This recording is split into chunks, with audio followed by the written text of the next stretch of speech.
Le thème de ce soir, manager, manager, faire de l'autorité une bonne nouvelle.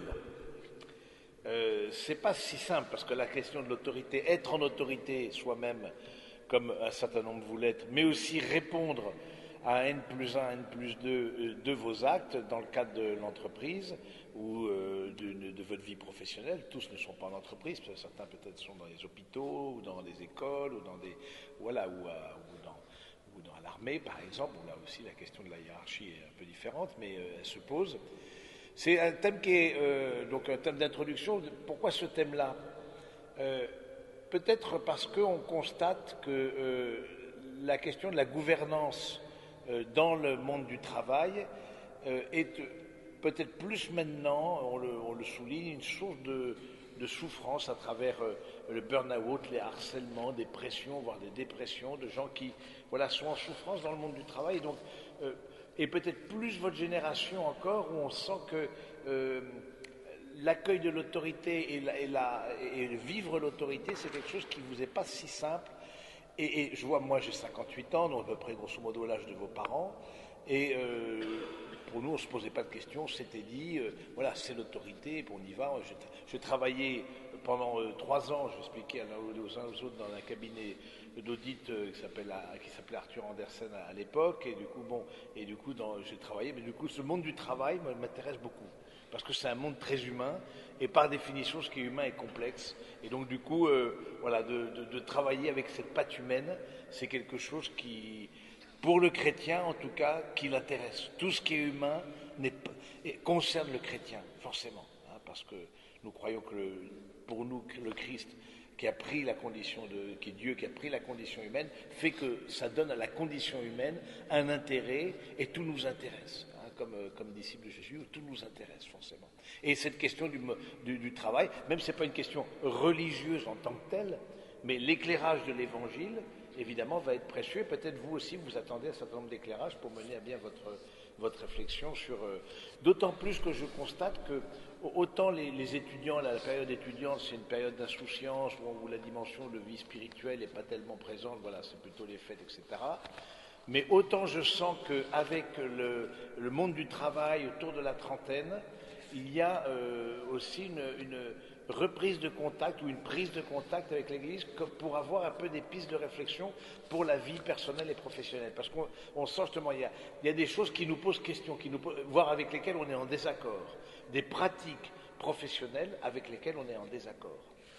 Et donc, ou qui nous posent question, on nous demande de faire des choses, on nous demande par exemple de mentir. Hein, on sait très bien qu'un produit n'est pas ce qu'il est, mais malheureusement on nous dit de dire l'inverse. Bon, des choses comme ça pose des vraies questions pour vous, et du coup, comme lieu de réflexion, c'est vrai qu'il n'y a pas 36 lieux de réflexion. Bon, il y a la partie syndicale qui est intéressante, mais qui est plutôt à la défense des intérêts particuliers d'une profession ou d'une partie de la profession. Mais comme lieu de réflexion générale, voilà, il y a dans l'Église, c'est vrai qu'on offre un lieu de réflexion bien au-delà de l'aspect strictement, j'allais dire, religieux, parce que ça va, l'Évangile a cette vocation d'éclairer toute notre réalité humaine. Donc, introduction, donc c'est une question de souffrance liée au travail. C'est intéressant de venir aussi, de travailler un peu sur l'étymologie du mot autorité.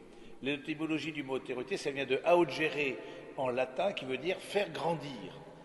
Et autorité vient du mot auteur, c'est-à-dire devenir l'auteur de sa vie. C'est-à-dire que recevoir une autorité, comme exercer une autorité, me permet de grandir et de faire grandir et de devenir auteur et que d'autres deviennent auteurs.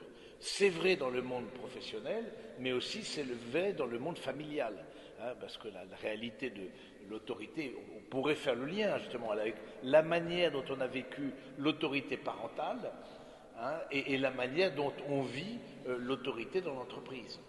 Hein, je trouve que c'est des choses qui sont pas sans connexion en tout cas. Et les difficultés qu'on a eues à accepter une autorité parentale, ou quand il y a eu une autorité parentale défaillante, comment est-ce que donc un peu laisser livrer à soi-même, ce qui peut parfois arriver, voilà. Et donc comment faire pour que ensuite soi-même on puisse exercer une autorité, sachant qu'on sent qu'en soi il n'y a pas des choses qui sont pas encore construites. Hein, donc, voilà. Donc, c'est la question de. Évidemment, un autre point dans cette introduction, c'est. On parle souvent de cette éternelle crise de l'autorité. C'est vrai qu'on est passé beaucoup du père au père. Ça veut dire quoi? Du père P-E-R-E au père P-A-I-R. C'est-à-dire celui, surtout dans votre génération, ce n'est pas parce qu'on a une place que l'on est pertinent. Ce n'est pas parce qu'on a un rôle, c'est pas parce que c'est un prêtre qui parle qui dit la vérité. Donc on sent qu'il y a un challenge, votre génération met un challenge à ceux de notre génération qui sommes en responsabilité, parce qu'ils doivent faire des preuves. Et donc le fait de passer du père au père, un semblable, quelqu'un qui sera au même niveau hiérarchique, et on voit ça très fort dans les réseaux par exemple, eh bien, aura peut-être autant de poids qu'un supérieur hiérarchique. Ce qui fait que c'est pas parce qu'on est en hiérarchie qu'on a raison. Donc ce questionnement vous habite, et c'est intéressant, votre mode de fonctionner est beaucoup en réseau, et le fait de PSP n'existe que par un réseau, hein, la communication se fait que par Facebook et par le site aussi, mais dans un réseau, par définition, il n'y a pas de hiérarchie. Dans un réseau, personne, s'il y en a qui gèrent un peu quand ils mettent des trucs, voilà, mais il n'y a pas un qui dit, moi, vous devez, il y a une autorité qui essaye de gérer pour qu'il n'y ait pas de dérive, d'appel à la haine, etc., etc. Mais en dehors de ça, il n'y a pas de hiérarchie dans un réseau. Je trouve que c'est intéressant. Vous privilégiez le réseau, mais le problème du réseau, c'est que ça privilégie le même, le semblable, un peu l'identique. Hein, donc c'est plus difficile de s'ouvrir à des personnes qui soient complètement différentes. Donc cette question de la crise de l'autorité, avec les dérives possibles, où on est passé avec un mode d'autorité qui est assez affectif. Et là, vous m'entendrez plusieurs fois citer ça, je trouve cette surdose d'affectif, où c'est le patron copain, qui ouvre la porte à la manipulation. J'ai fait 2 topos qui sont enregistrés et qui sont en ligne en tout cas disponibles sur le site de SPNSP et de ma communauté. C'est sur les manipulateurs. Et j'ai fait un topo, c'était l'année dernière, l'année scolaire derrière, et un topo sur le burn-out. À partir d'un livre du père Pascalide qui est un prêtre de la communauté de l'Emmanuel, qui a travaillé ces questions-là, je trouve qu'il y a un très bon éclairage et qui, en tout cas, j'ai retravaillé ces ouvrages et je ne vais plus les redonner à travers ça. Mais on sent que, justement, comme la structure, l'institution elle-même est en difficulté, et ce n'est pas parce qu'on est de tel poste qu'on a raison et qu'on voit des contestations qui n'existaient pas auparavant, on voit peut-être les dérives dans les démarches affectives, une manière beaucoup trop affective, sentimentale, pour avoir un peu l'ascendant et faire que l'autre fasse ce que je veux. Mais qu'est-ce qu'au fond, c'est de la manipulation. Hein, donc on comprend bien que voilà, on se tutoie par exemple, on se fait la bise, on célèbre les anniversaires, etc., etc. Mais derrière ça, est-ce qu'il n'y a pas, comme en étant hiérarchique, hein, un désir de plaire? Alors là, si vous êtes en hiérarchie, renoncez au désir de plaire. Vouloir plaire, c'est une plaie, de toute façon.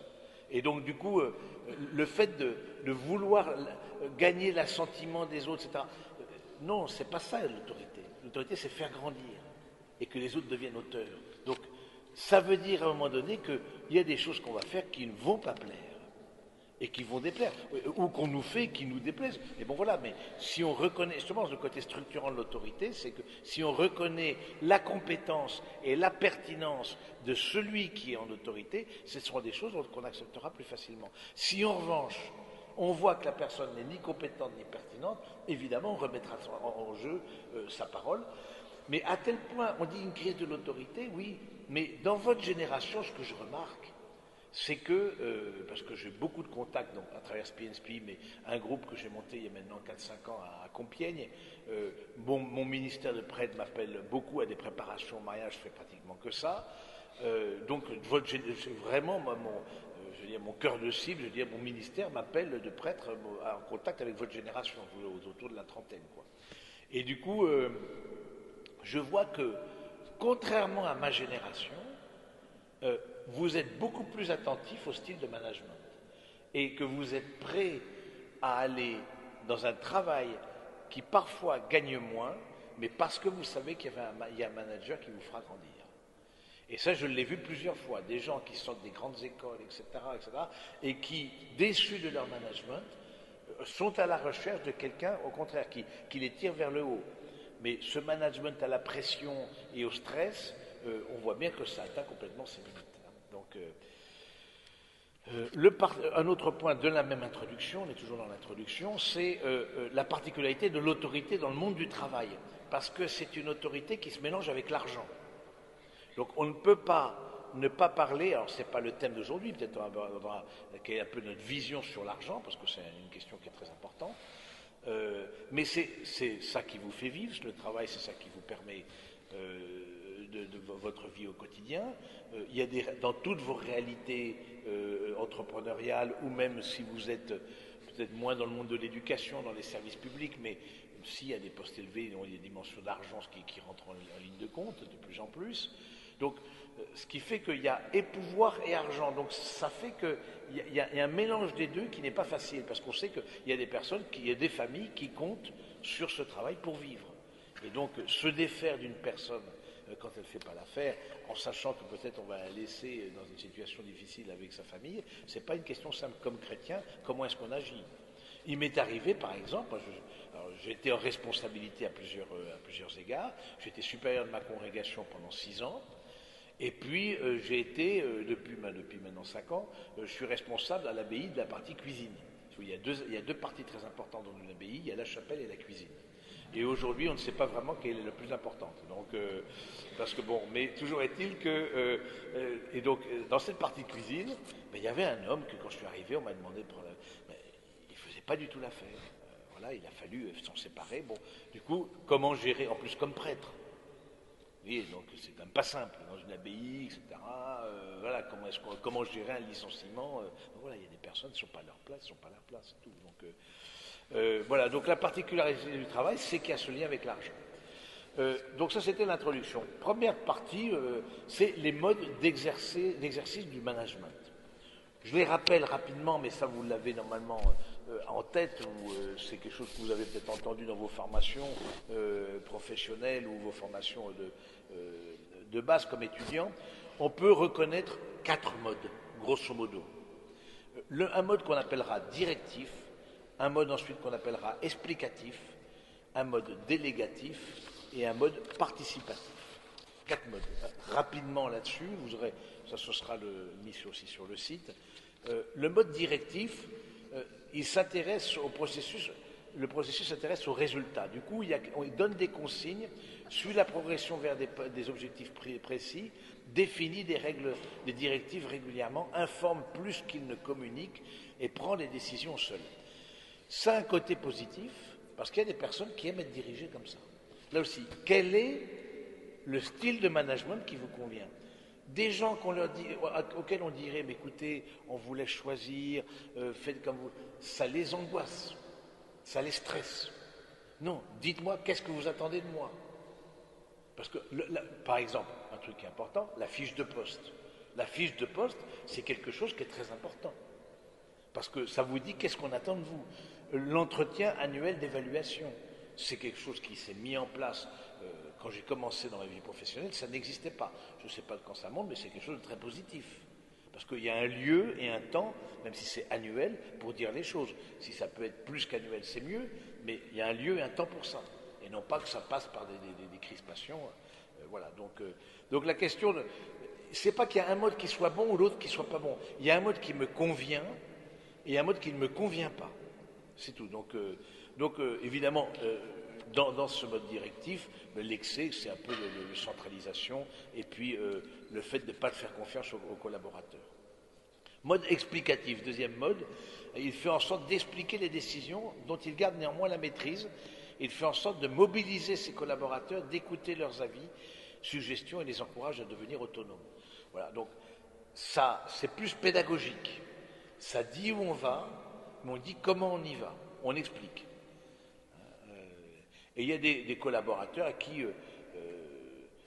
c'est vrai que c'est utile pour ceux qui veulent savoir, mais pourquoi on me demande ça? Les tenants et les aboutissants du projet. Et donc, c'est quelque chose aussi qui les rassure, qui les motive, qui leur donne la lumière de la finalité, parce que gouverner, c'est beaucoup montrer la finalité. Troisième style, délégatif. Comportement délégatif, donc il définit clairement les missions et les responsabilités, puis laisse l'autonomie nécessaire aux collaborateurs. Il intervient ensuite uniquement quand cela est nécessaire ou à leur demande. Voilà, on vous dit, voilà, vous avez un objectif, c'est celui-là, vous en parlez en équipe, les moyens d'y arriver, ça vous regarde ou ça ne vous regarde pas. Et puis je reviens dans un an, je vais checker avec vous les objectifs, si c'est atteint ou c'est pas atteint. Grosso modo, si vous allez avoir une prime ou pas de prime. Voilà, donc voilà, c'est un mode délégatif qui est intéressant. Ça peut être aussi très inefficace parce que des personnes qui n'ont pas plus de consignes que ça peuvent être perdues. Ça encore, ça fonctionne avec certaines personnes, d'autres ça ne fonctionne pas du tout. C'est utile quand il y a des collaborateurs qui ont de la compétence, qui ont un savoir-faire, qui ont assez d'autonomie, ce mode pédagogique, mais ensuite on laisse une totale liberté. Et le quatrième mode qui est participatif, où là on va de plus en plus dans même la définition des objectifs, on en parle ensemble. C'est-à-dire qu'il n'y a rien, c'est pratiquement horizontal. Je suis votre manager, mais je suis un parmi vous. Et du coup, ensemble, on propose des projets d'équipe, on incite à la remontée d'informations et aux discussions, il va associer les collaborateurs aux décisions, se préoccuper de leur engagement dans les projets. Mais voilà.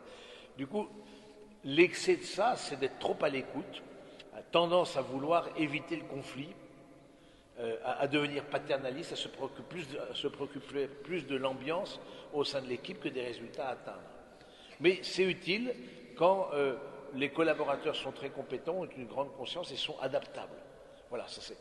Donc ces 4 modes de fonctionnement, grosso modo, encore une fois, il n'y en a pas un qui est bon, un qui est mauvais. Il y en a un qui me convient et un qui ne me convient pas. Sachant que, et ça, ouvrez bien vos écoutilles, c'est que l'autorité vient révéler ce que je suis.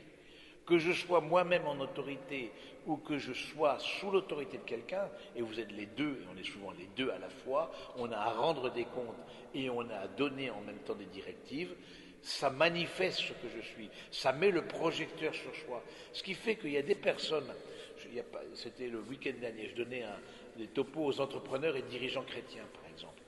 Et du coup, ils me disaient, aujourd'hui, des jeunes, justement, ils se plaignaient de vous, entre guillemets, alors pas de vous qui êtes là, mais bon, de votre génération.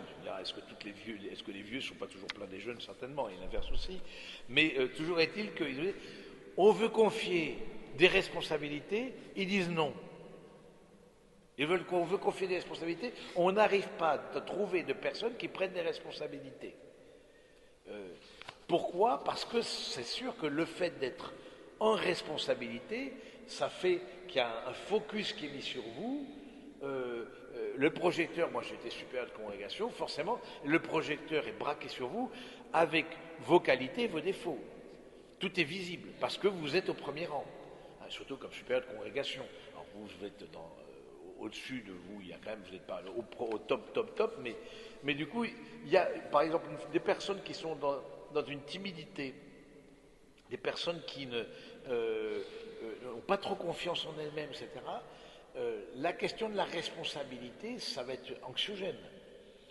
Et donc ça va venir toucher en elles, en ces personnes, ces insécurités.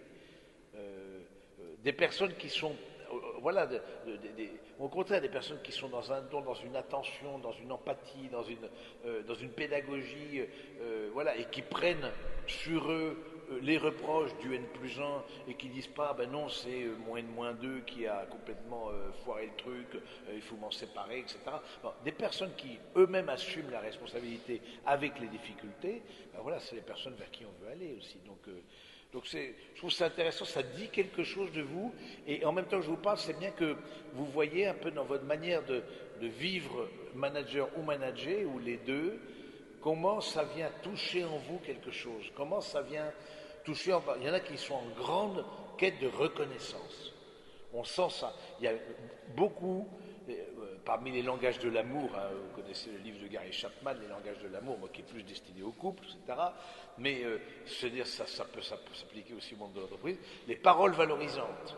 On sent que beaucoup sont en quête de paroles valorisantes, d'être encouragés, etc. Mais on ne peut pas que encourager. Et puis qui encourage ceux qui encouragent. Oui, donc du coup, ceux qui encouragent ont besoin aussi parfois d'une parole. Puis à un moment donné, il faut grandir. On a à faire un boulot, on n'a pas forcément besoin d'avoir un retour positif toutes les 4 matins pour nous dire c'est bien, continue ma fille, tu es dans le bon chemin, etc. Non. À un moment donné, il faut grandir aussi. Et c'est là, à gérer, grandir, faire grandir. Donc je trouve c'est. En quoi ça vient toucher cette responsabilité, parfois nos immaturités. Ça vient les toucher, ça vient nous. Voilà, ça. Bon, je trouve que c'est intéressant que vous puissiez réfléchir à ça parce que c'est pas anodin. Ça demande toujours un travail sur soi-même. Que l'on soit en responsabilité ou qu'on doive rendre des comptes, du moment qu'on est dans l'humain, parce que la vie professionnelle, c'est de l'humain, c'est ça qui fait le côté passionnant de la vie professionnelle et que je trouve aussi passionnant de votre génération. Moi, si j'aime tellement votre génération, j'ai une grande affection pour votre génération, parce que vous avez une période tellement extraordinaire de basculement, de modification. L'Internet, c'est l'équivalent dans l'histoire de l'humanité, c'est l'imprimerie. La découverte de l'imprimerie et de l'Internet, c'est les 2 grandes découvertes quand même de l'humanité qui ont changé la face de la Terre. Donc vous êtes dans une période extraordinaire de ce point de vue-là et plein de challenges, mais très instable, comme toutes les périodes de transition, comme c'était aussi le cas de l'imprimerie, etc., avec la Renaissance. Bon, c'est des périodes de changement, de monde, de changement de civilisation. Hein, et donc, d'où l'importance aussi qu'il y ait la voix de l'Évangile qui résonne dans ce monde-là, parce qu'il y a une bonne nouvelle à apporter. Et je ne suis pas du tout de ceux qui disent avant c'était mieux. Pas du tout. Pas du tout. Moi, j'aime bien cette citation de saint Augustin qui dit justement à ceux 4e, 5e siècle, saint Augustin, on se plaignait, mais avant les jeunes, voilà, il laissait la place dans les autobus, etc. Bon, je ne sais pas s'il y a beaucoup d'autobus au 4e, 5e siècle, mais toujours est-il que, voilà, avant, il se plaignait. Et lui a une parole extraordinaire, il dit « Soyez saints et les temps seront saints, soyez bons et les temps seront bons. » Voilà. Les temps sont ce qu'on en fait. Donc voyez de façon plus générale dans votre monde professionnel, oui, c'est un monde qui est marqué par le péché, oui, par les défauts, par les miens, par les vôtres, par les défauts de nos hiérarchiques et de nos subordonnés. Oui, forcément. Mais c'est pour nous, chrétiens, on ne voit pas ça dans une désespérance. Au contraire, on voit ça à la lumière de l'Évangile et du salut et de l'espérance que le Christ est venu nous apporter. Et ça change tout. Oui, ça change vraiment tout. C'est une autre manière de voir. On n'est pas dans un. C'est pas simplement optimisme ou le monde des bisounours. Non, non. On voit qu'il y a le péché, on voit qu'il en profite, il y en a qui mettent la tête sous l'eau à d'autres, qui marchent sur d'autres pour arriver plus haut, etc. Rien de nouveau sous le soleil. Ça a toujours existé. Mais on voit aussi que c'est un monde qui vraiment, où la lumière de l'Évangile peut donner beaucoup de. Comme vraiment vous avez avec l'Évangile un plus, un savoir-faire qui dans l'exercice de votre travail et de votre responsabilité. Donc là, c'était les modes d'exercer le management. Autre chapitre, le principe de subsidiarité. Alors peut-être certains connaissent le principe de subsidiarité, je le rappelle brièvement, parce que ça a à voir avec la manière d'exercer l'autorité. Le principe de subsidiarité fait partie des 4 ou 5 principes fondateurs de la pensée sociale de l'Église. C'est-à-dire que quand vous voulez appliquer l'Évangile au monde, en dehors, je vais dire, des sacristies, c'est-à-dire au monde économique, à la famille, à l'environnement, au monde du travail, à l'argent, à la paix, etc., au dialogue social, c'est ce qu'on appelle la pensée sociale de l'Église. Et parmi ces 4-5 principes, un des principes, c'est la subsidiarité. C'est quoi la subsidiarité? C'est que l'autorité d'au-dessus ne fait quelque chose que si l'autorité d'en bas ne peut pas le faire. Ou, l'inverse, l'autorité d'au-dessus transmet à l'autorité d'en bas tout ce qu'elle peut faire, tout ce qu'elle sait faire. Le principe de subsidiarité, c'est que chacun, je vous donne un exemple, parce que je sens qu'il y en a qui, ce que j'ai dit n'était pas clair, c'est possible. Prenons la messe. Certains sont habitués de la messe. Imaginons qu'il y a un prêtre, un diacre, un servant d'autel. Le prêtre préside, mais il y a des choses que fait le diacre, comme lire l'évangile, aller dans la paix du Christ, etc. Bon, il dit un certain nombre de choses. Ce que fait le diacre, ce n'est pas au prêtre de le faire. Et il y a des choses que le servant d'autel fait et que le diacre ne fait pas. C'est-à-dire que à chaque niveau de responsabilité doit être complètement assumé. Mais donc, je trouve que de ce point de vue-là, c'est pas à l'autorité centrale de centraliser tout. Ça permet d'une certaine manière de faire que chaque niveau accomplisse pleinement sa mission. Le principe de subsidiarité est un principe de l'Union européenne. Au niveau de l'Union européenne, ce n'est pas à Bruxelles de prendre les décisions pour tous les États. Ce n'est pas à Bruxelles, de même, ce n'est pas à l'État de prendre les décisions pour les régions. Ce n'est pas aux régions de prendre les décisions pour les municipalités. Vous avez comme ça des corps intermédiaires, et du coup, à chaque corps intermédiaire correspond une responsabilité, et le principe de subsidiarité fait que chaque corps intermédiaire accomplit jusqu'au bout sa tâche. Et si la municipalité, s'il y a je sais pas quoi, un très grand incendie, c'est pas une petite municipalité de 3000 habitants qui va le résoudre. Forcément, il va faire appel aux forces, ce soit la communauté de communes, aux pompiers s'étaient mis en commun, voire à l'État si c'est quelque chose d'extrêmement grave, du coup le préfet intervient. Voilà. Quand il ne peut plus, quand ça le dépasse en termes de compétences ou de savoir-faire, la municipalité fait appel au degré d'au-dessus. Mais ce n'est pas le degré de dessus de systématiquement faire et de bloquer parce que ça décourage. Parce que si c'est le degré de dessus, si c'est les préfets qui gèrent toutes les municipalités, il n'y aura plus jamais de maire parce que ça n'intéressera plus. Donc le principe de subsidiarité, c'est que chaque étage accomplit sa mission. S'il est dépassé, il fait appel et s'il peut transmettre à un étage inférieur des choses qu'il fait, et que les stages inférieurs est en capacité d'accomplir, il le fait aussi. Vous voyez, donc, c'est pas pareil que la délégation. Alors je trouve que le principe de subsidiarité, c'est pas pareil que la délégation. La délégation, si je peux pas le faire, tu le fais.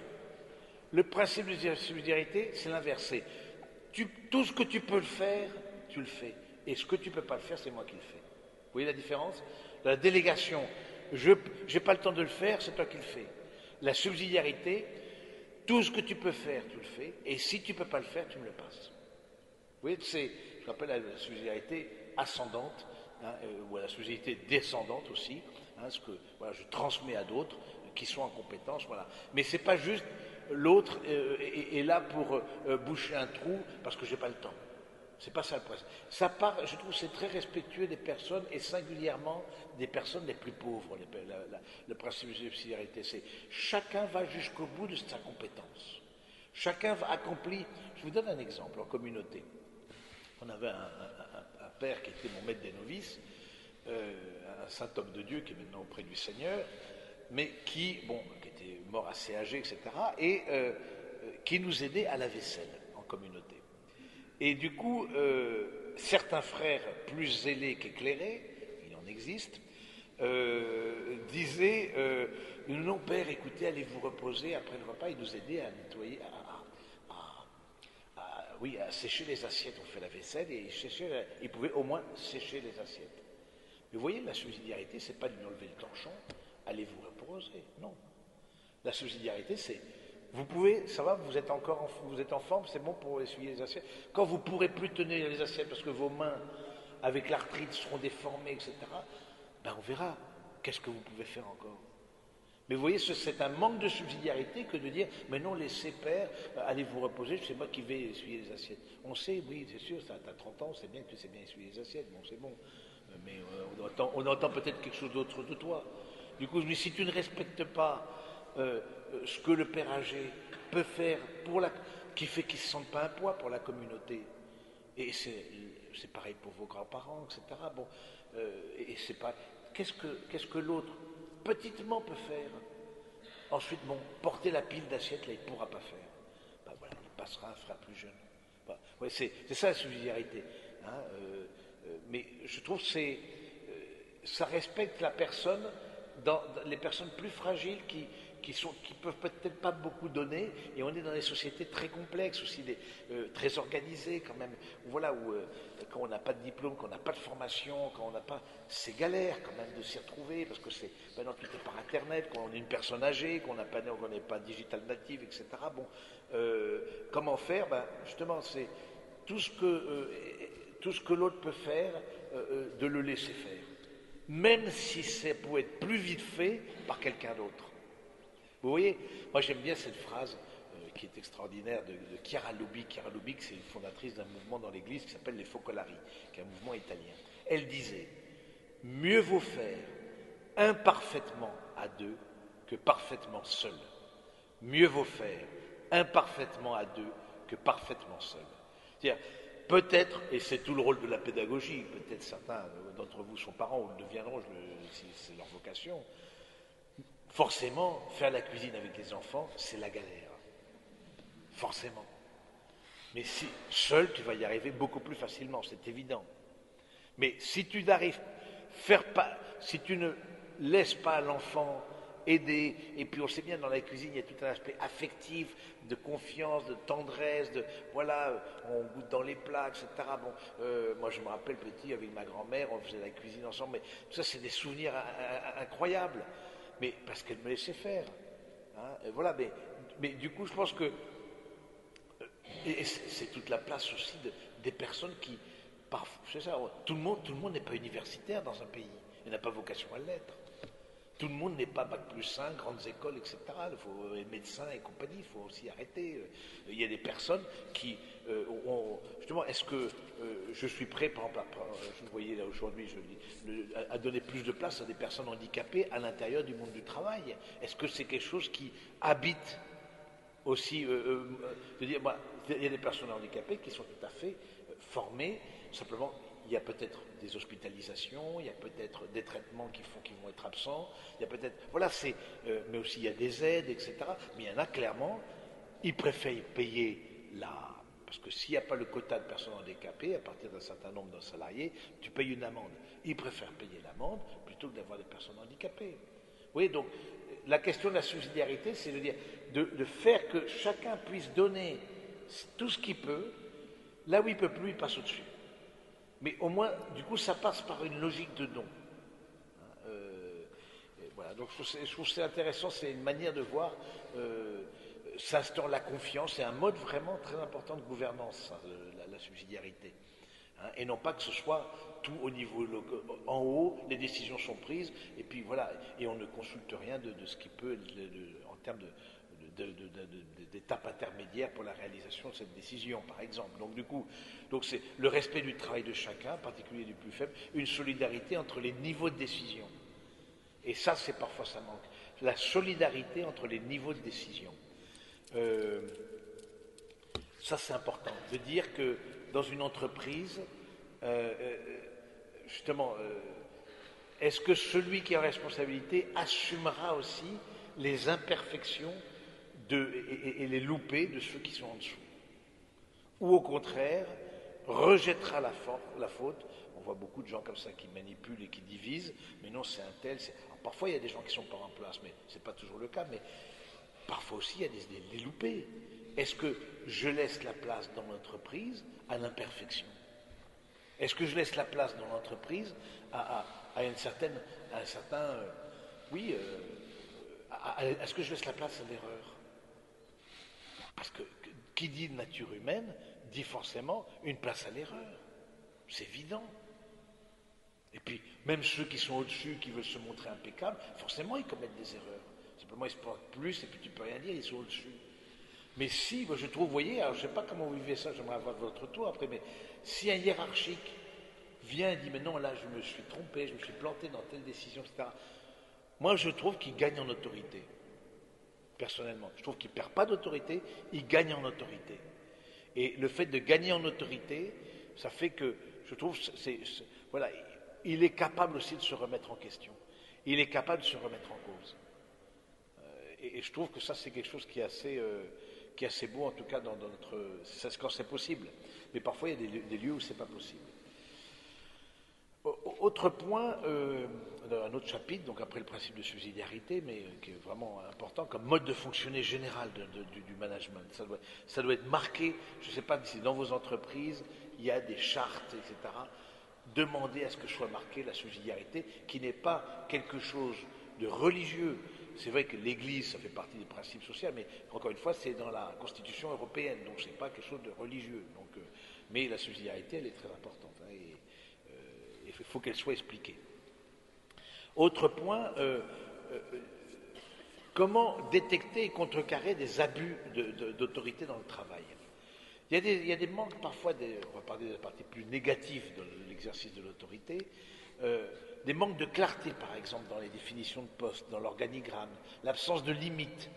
Quand vous voyez que quelqu'un rentre dans un mode de culpabilisation systématique, hein, du coup, et donc, qui dit culpabilisation dit manipulation. Et donc là, il faut allumer les warnings.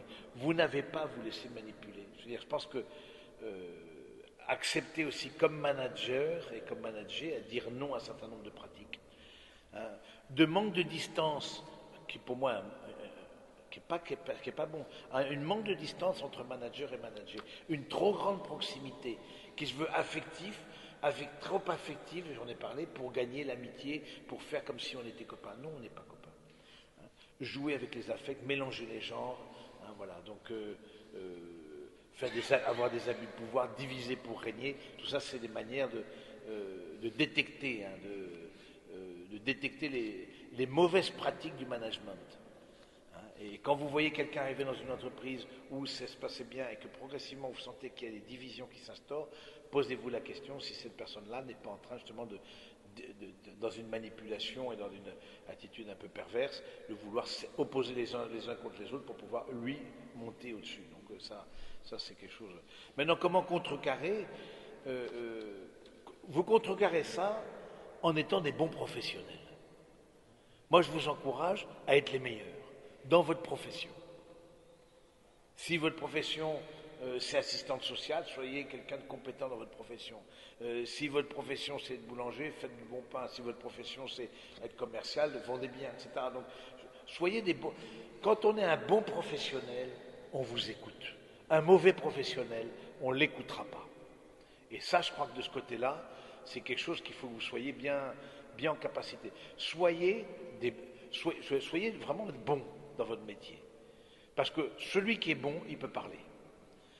Encore une fois, un collaborateur qui est dans une entreprise est bon, on va pas s'en séparer. Et s'il nous fait une réflexion, eh bien on lui dira, ah tiens, oui, bon, du coup on percutera, parce que quelqu'un qui marche bien dans une entreprise, sauf être un peu des entreprises qui marchent sur la tête, mais on s'en sépare pas, on veut le faire grandir, etc.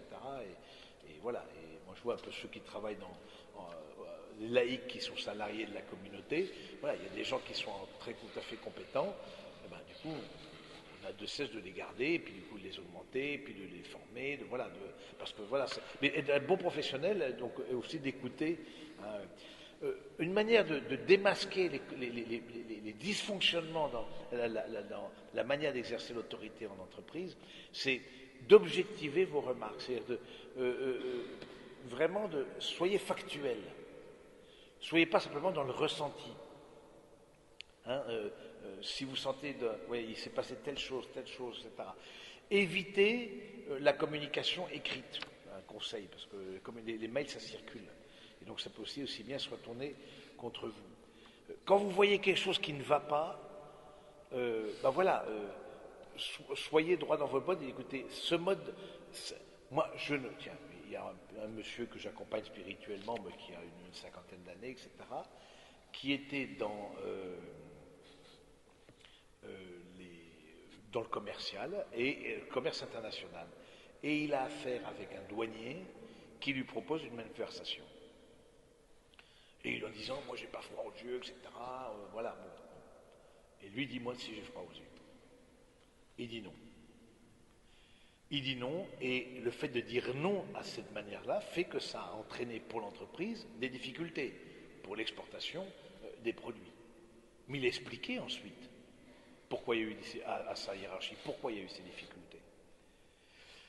Et de fait, ça lui a valu plutôt un bon point qu'un mauvais point. Parce que si on commence à rentrer dans la corruption, c'est sans fin. Parce qu'il faut renvoyer toujours l'ascenseur. Quand j'ai vécu 10 ans en Argentine, j'ai fondé la communauté là-bas en Argentine, et j'ai vécu 10 ans là-bas, où il y a beaucoup de corruption, comme vous le savez. Comme beaucoup en Amérique latine, mais c'est pas que l'Amérique latine. Bon, en fait, il y a peu de pays où il n'y a pas trop de corruption généralisée endémique. Et donc, c'était le patron de Total. Le patron de Total, donc vous imaginez en Argentine, le patron de Total avec le gaz, etc. Je ne sais pas si vous savez, il y a des champs surtout de gaz et pétrolifères, mais plus de gaz énormes, des gisements énormes.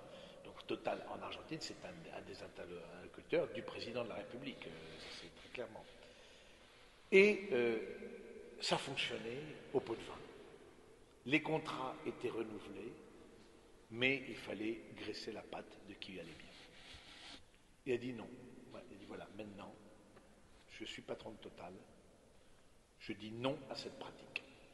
C'était jouer gros, parce que il pouvait très bien se faire virer, que ce soit BP ou Exxon qui reprennent le marché, etc. Mais le fait d'avoir dit non à des pratiques qui sont pour le moins douteuses, ou des pratiques, ça je ne le ferai pas, eh bien, ça fait qu'il a été, après la mort de Marjorie, si vous avez suivi un peu le Total, le PDG est mort dans un accident d'avion, etc. Après la mort de Marjorie, il a été dans le triumvirat qu'a dirigé Total pendant quelques années. Parce qu'on disait, voilà, un homme qui ne cède pas à la corruption. Donc, vous avez, je trouve que ça demande d'être droit dans ses bosses, etc. Mais le fait d'être droit, c'est pas toujours récompensé, mais si on vous le reproche, dites attention, peut-être un aurait cédé, mais vous ne savez jamais si, à un moment donné, il aurait cédé au détriment de l'entreprise. Donc faire comprendre aussi à vos responsables que il y a des mentir sur un produit, c'est non. Alors, essayez d'avoir des CV disponibles pour éventuellement envoyer, parce que voilà, ça peut peut-être servir, il faut toujours avoir un plan B quand on est comme ça et qu'on dit non, voilà. Mais mentir, c'est non. Parce que mentir, c'est quoi? On dit un produit, on dit ce qu'il est, il ne l'est pas. C'est-à-dire quoi? En SAV, ensuite, tout va revenir. Ah ben oui, j'aurais fait mes objectifs. Et le directeur commercial aussi, oui, mais si c'est lui... Oui, c'est un manque de solidarité entre les différents services de l'entreprise. Oui, ensuite, ce sera le service après-vente qui reprendra tout, et la fille qui est au téléphone qui se fera hurler dessus, voilà. C'est comme ça qu'on veut manager. Vous voyez, des entreprises comme ça, il y a des entreprises qui sont mortifères de ce point de vue-là, qui sont toxiques dans leur fonctionnement, ou des services qui sont toxiques. C'est pas forcément des entreprises, vous êtes dans le service public peut-être, etc. Bon, fonctionnaires, des services qui sont toxiques. Posez-vous la question, est-ce que je dois rester dans un service toxique? Et c'est là, par rapport à vos valeurs et à vos manières d'agir, dites-vous très bien. Mais attention, vous pouvez vous le permettre si vous êtes un bon professionnel. Si vous dites, vous connaissez la chose, hein, c'était le cas des exemples que je citais. Hein. Donc,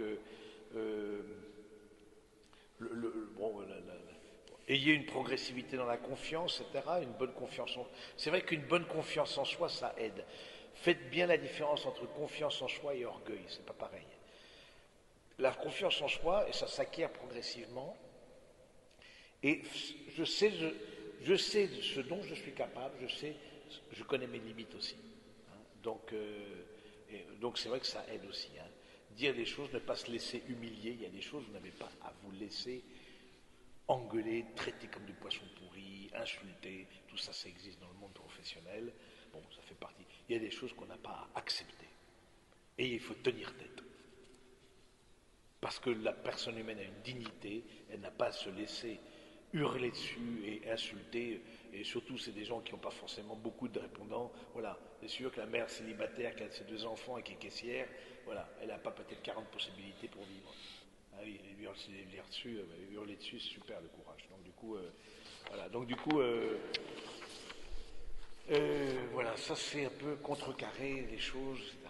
Autre chapitre, le management, une bonne nouvelle. La bonne nouvelle, hein, alors, en quoi l'évangile, alors j'ai marqué, l'évangile des juniors, donc c'est vous êtes les juniors, plus, voilà, je sais pas comment vous êtes, mais bon, l'évangile du manager, on va dire. Être un bon professionnel, on l'a vu, avoir un regard de foi sur son manager, c'est intéressant, ça c'est Saint Paul qui dit toute autorité vient de Dieu. C'est-à-dire que quelque part, même si on peut changer de travail, etc., mais le regard que je pose sur la personne dont je dépends, que ce ne soit pas simplement un regard psychologique. Comme croyant, on a un regard de foi. En quoi cette personne-là me permet de grandir aussi, malgré ses imperfections. Et en quoi les difficultés de mon rapport à l'autorité me font grandir, sont source de conversion, d'abord pour moi. Comment unir empathie et distance, comment rentrer dans une certaine pardon, comment comprendre qu'il y a des choses que l'autre fait, mais qui ne sont pas adressées. Je vais vous donner un exemple dans un milieu complètement différent. J'étais en Amérique latine, aumônier de prison. Et je me rappelle très bien que les premières années, j'allais la boule au ventre. J'étais jeune prêtre, j'allais la boule au ventre à l'aumônerie de prison, etc. Entre autres parce qu'il y a des prisonniers très violents, en parole, qui éructaient complètement du plus loin qu'ils me voyaient, m'insultaient, etc., etc. Et du coup, et même me culpabiliser, bon, voilà, le pauvre s'est souvent appuyé là où ça fait mal.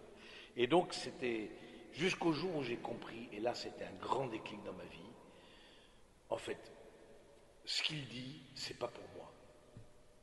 Même si ça m'est adressé, cette violence-là qui m'est dite, elle n'est pas pour moi. C'est la violence des jours sans pain, c'est des jours sans amour, la violence de familles complètement explosées, de gens qui venaient tous des favelas, des bidonvilles, etc. Bon, de violences qu'ils avaient vues, etc. Donc, c'est important quand vous êtes en face d'une personne violente ou désagréable, agressive, etc., de se dire, cette agressivité, elle n'est pas pour moi. Et en même temps, il faut mettre un terme à cette agressivité. On ne peut pas être dans le management agressif tout le temps. Il peut y avoir des coups de gueule qui sont donnés, ok, mais un management par le stress et la pression ne peut pas durer, est contre-productif et d'une manière ou d'une autre se retourne contre et le manager et le bien commun de l'entreprise. Donc ça c'est important de... Et j'aime bien cette parole de l'Évangile, être rusé comme des serpents et simple comme des colombes. C'est l'Évangile vraiment, de voir que le fait d'être managé, c'est quelque chose qui nous emmène dans une école de sainteté aussi, nous convertit. Fuyez la critique, parce que ça aussi c'est facile, mais c'est pas digne de vous. Fuyez la critique. Le fait, on sait très bien autour de la machine à café, etc. On vient, on va poser, on parle d'un tel, d'une telle, oui, à notre chef, etc. C'est infernal, et on se conforte dans le fait qu'elle est infernale, et que bon, voilà. Non, ça c'est zéro pointé, je veux dire, c'est nul. Donc, mais c'est archi courant. Il faut dire que ça soulage, je veux bien le croire, mais c'est pas forcément quelque chose qui est constructif. Fuir la critique, oui. C'est parce qu'il y a quelqu'un, vaut mieux aller voir votre supérieur, votre chef, et dire je n'arrive pas à comprendre votre attitude à tel moment, à tel autre, etc. C'est ça aussi le courage. C'est une forme d'amour aussi. Aimer, c'est aussi dire ce qui ne va pas. Parce que c'est l'évangile des managers. Alors, être un bon professionnel, être une personne la plus unifiée possible. C'est vrai, comme je vous l'ai dit, ça met le focus sur vous, comme quand vous êtes en responsabilité. Avoir, je trouve, comme si vous êtes croyant, avoir une vraie vie de prière. Et de prier aussi pour ceux qui vous sont confiés. Livrer un combat contre soi-même. Quand vous êtes en responsabilité, il y a des tas de défauts que vous voyez, et du coup, c'est pour ne pas se décourager. Se rappeler qu'on n'est pas Dieu et qu'on a le droit aussi à l'erreur. Se rappeler que l'autorité est un service. Ça, c'est profondément chrétien. L'autorité est un service. Jésus est venu, nous le croyons, nous les chrétiens, comme celui qui nous dit Dieu, et en même temps, il a lavé les pieds de ses disciples.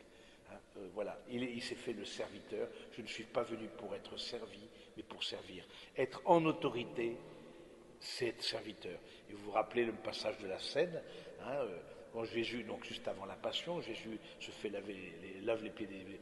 Vous m'appelez Maître et Seigneur et vous faites bien. Il dit pas, il dit pas, je suis votre copain, je suis sympa avec vous, non. Mais je vous ai lavé les pieds, vous aussi faites de même. C'est-à-dire que pour nous, comme chrétiens, être en autorité, c'est assumer sa responsabilité, mais être au service rentrer au service de la croissance d'autres, hein, faire grandir les autres. Hein, c'est ce dont on a parlé. Hein, donc, voilà, ça, je pense que c'est aussi être dans l'autorité, prendre une part de la croix. Ça, c'est évident. Il y a une part de souffrance que vous prendrez. Et si vous renoncez de prendre une part de souffrance, vous ne serez pas le manager. Il y a une forme de pénibilité que de manager. Parce que la nature humaine est compliquée, est complexe. Hein. Et donc, on voit bien le pire, c'est le manager qui a peur de ses subordonnés. C'est le pire.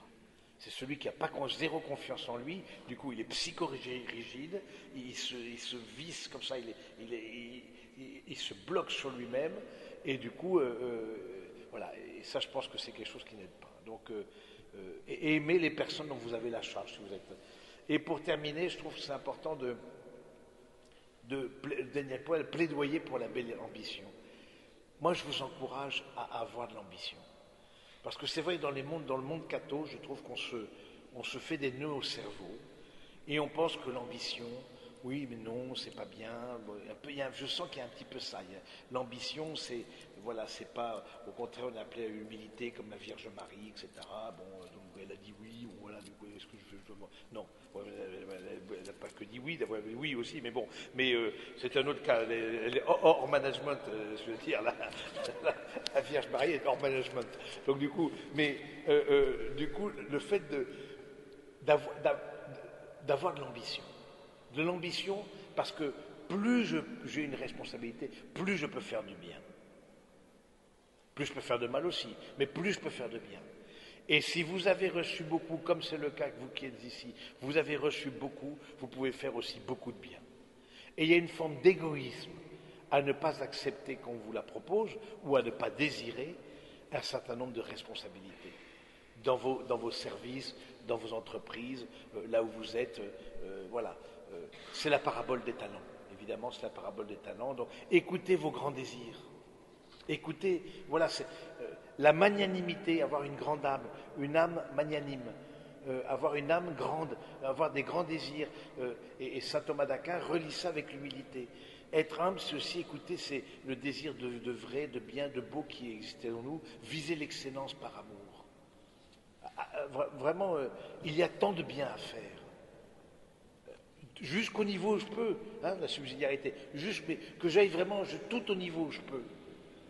Mais il y a tant de bien à faire. Que ce ne soit pas la paresse ou la peur ou l'égoïsme qui me retiennent. Et moi je pense à François Gabard qui a vos âges.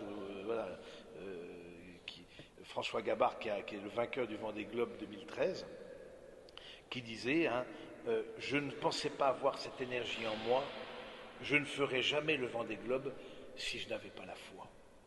La foi en moi m'a permis d'affronter Et le fait de dire le croyant n'est jamais seul, il est capable d'aller au plus grand défi. Et ça, je pense, le fait de savoir qu'on est accompagné, qu'on n'est pas seul, dans l'exercice de l'autorité, ça nous engage à prendre des responsabilités.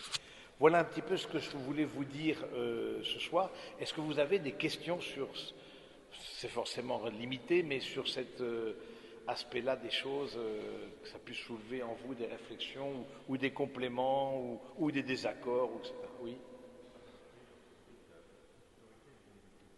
Oui. Toute autorité vient de Dieu, c'est une citation de saint Paul qui dit ça. Toute autorité vient de Dieu. C'est-à-dire que ça veut dire, comment comprendre ça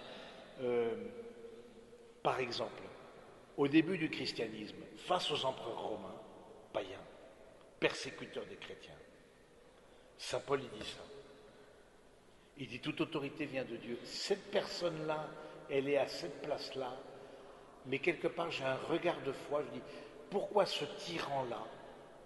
Je ne veux pas dire qu'il accomplit l'œuvre de Dieu, mais parce que l'œuvre de Dieu, ça peut être la tyrannie, mais j'ai un regard de foi. Quelque part, il rentre dans le plan du Seigneur et tout contribue au bien de ceux qui aiment Dieu. C'est-à-dire que même si cette personne-là, elle est désagréable, ou voire tyrannique, d'une certaine manière, il y a un bien qui s'accomplit parce que on peut toujours faire le bien. Ne prétextons pas les circonstances pour justifier notre médiocrité ou notre peu de zèle ou notre peur. Vous voyez, toute autorité vient de Dieu, c'est ça. J'ai un regard de foi sur ceux qui me sont donnés. J'ai un regard de foi même sur mes parents, par exemple. Bon, les parents, on n'a pas trop le choix, donc il se trouve que... Mais on a un regard de foi. Mais il y a des parents aussi qui sont toxiques.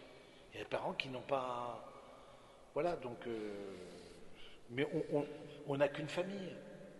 Et le fait d'avoir un regard de foi sur ses parents, ben oui.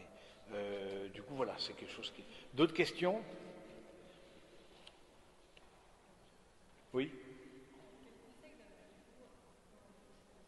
Alors, quelqu'un qui a, je répète la question, un jeune qui arrive dans une équipe, mais comme manager ou... Ouais, comme manager, ok. Et qui démarre, c'est la première fois où il est en responsabilité de personnes peut-être plus âgées que lui, bon, par exemple, bon, et qui a plus de... Je trouve qu'il n'est pas interdit d'être intelligent, et vous l'êtes, c'est que moi, je serais dans une situation comme ça, je poserais d'abord des questions. C'est pas parce que je suis issu d'une grande école, c'est pas parce que je suis, voilà, etc., que j'ai été parachuté là. Je poserai des questions parce que ce management, en tout cas, explicatif, et vous faire expliquer. J'ai besoin, je suis en responsabilité, je prendrai les décisions qu'il faut, je n'aurai pas peur de prendre des décisions. Je suis à ce poste-là, c'est pour quelque chose. Donc c'est bien aussi, alors il ne faut pas être trop timide, etc., travailler sur sa timidité là-dessus. Hein, c'est bien un peu de travailler là-dessus, pour pas être, voilà, excusez-moi de vous demander pardon d'être manager, parce qu'il n'y a rien de pire. Celui qui ne fait que demander pardon parce que c'est extrêmement pénible. Mais fous le camp, je veux dire, c'était pas pour sa part, je veux dire, démissionne, c'est tout. Donc du coup, maintenant voilà, maintenant vous avez postulé, etc. Bon, bah, du coup de se dire, bah, ça peut être intéressant de parler avec, premièrement, question, est-ce que c'est une création de poste? Oui, non. Si c'est pas une création de poste, pourquoi la personne avant elle est partie? Ça c'est à poser comme question dans l'entretien. Dans votre entretien d'embauche, il faut toujours poser la question, mais qu'est-ce qui fait que la personne précédente est partie? Est-ce que c'est combien de temps elle est restée dans son poste? Pourquoi elle est restée si peu de temps? Pourquoi il y a un turnover aussi important, etc. Bon, tout ça, c'est des questions qui, dans l'entretien, doivent déjà vous mettre la puce à l'oreille, de voir il y a peut-être une structure qui dysfonctionne. Mais vous arrivez là, ben voilà, vous avez votre bonne volonté, etc. Je l'imagine bien. Ben d'abord, vous essayez de vous faites, je pense un contact personnel avec chacun, c'est pas mal. Avec votre équipe proche, parce que je ne pense pas que vous ayez 500 personnes à diriger d'un seul coup, d'un seul. Non. Bon, avec vos 4, 5, 10 personnes que vous avez, d'avoir un entretien personnel. Moi, je commencerai par ça. C'est quoi votre travail? Je prends des notes, je m'intéresse. Voilà, je m'intéresse aux gens. Et c'est pas que du politique, je m'intéresse aux gens parce que ce soit subsidiarité, il faudra bien que je passe par eux pour accomplir ma tâche. Et puis ensuite, demander une fiche de poste claire au niveau de votre N+1. Demande vraiment que ce soit clair, les objectifs soient clairs et soient atteignables. Parce que les objectifs inatteignables, c'est ridicule. Voilà, je pense que c'est 2-3 trucs et de faire le point et de faire le point régulièrement. C'est vrai que quand on a un accompagnement spirituel, personnel, je trouve que ça aide aussi. Qu'on revoie sa vie sous le regard du Seigneur et du coup cette responsabilité-là, d'avoir l'avis d'une tierce personne qui, sous le regard de laquelle on montre, ça aide aussi à peut-être changer les orientations et voilà. Mais je pense que ce qui, à mon avis, est le pire, c'est de vouloir plaire et de vouloir, voilà, d'être un peu en situation de. Alors, parfois on est timide, voilà, mais justement, ça vous fait sortir de vous-même. Ça, bon. Dernière question, parce que oui.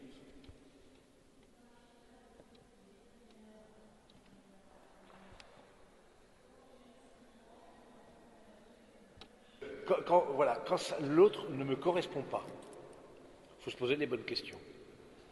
Si son management, par exemple, vous êtes prêt à être créatif, à apporter des idées, l'autre il est hyper directif, donc toi ta fiche de poste c'est ça, et puis tu n'iras pas 2 centimètres plus loin. Voilà. Des gens comme ça, alors il y a un N+1 a souvent un N+2. Et s'il y a beaucoup de gens qui vont voir le N+, premièrement, dans l'entretien individuel, dire qu'on n'est pas content de son management. Et pourquoi? Ce qu'on apprécie, mais il y a des choses, par exemple, je suis plus créatif, et vous êtes hyper directif parce que vous êtes un stressé de la vie, vous voulez avoir tout sous contrôle. Bon, on ne dit pas ça comme ça, parce que bon, mais c'est ça que ça veut dire. Ben, voilà, moi je n'arrive pas à respirer. Avec vous, j'arrive plus à respirer. Moi, je suffoque. Tellement vous voulez avoir tout le contrôle, parce que vous êtes en angoissé. Parce que c'est les angoissés qui veulent le contrôle. Et donc, voilà, ben, alors vous tournez ça comme vous pouvez, mais il y a des gens aussi, il y a des structures qui ne nous conviennent pas. Alors ça, on ne le sait pas forcément quand on rentre dans l'entreprise. Ça, c'est un peu le... Mais, dans l'entretien d'embauche, il y a beaucoup de choses qui se voient, beaucoup plus que... Bon, parce qu'en général, dans l'entretien d'embauche, vous avez été souvent recruté par votre N+1. Bon, est-ce qu'on vous a imposé en dépit du N+1 ou est-ce que c'est le N+1 qui vous a recruté? Donc, si c'est cette personne-là qui vous a recruté, donc elle a bien trouvé des choses en vous, bon. Donc soyez très observateur dans ce qui peut pas se passer.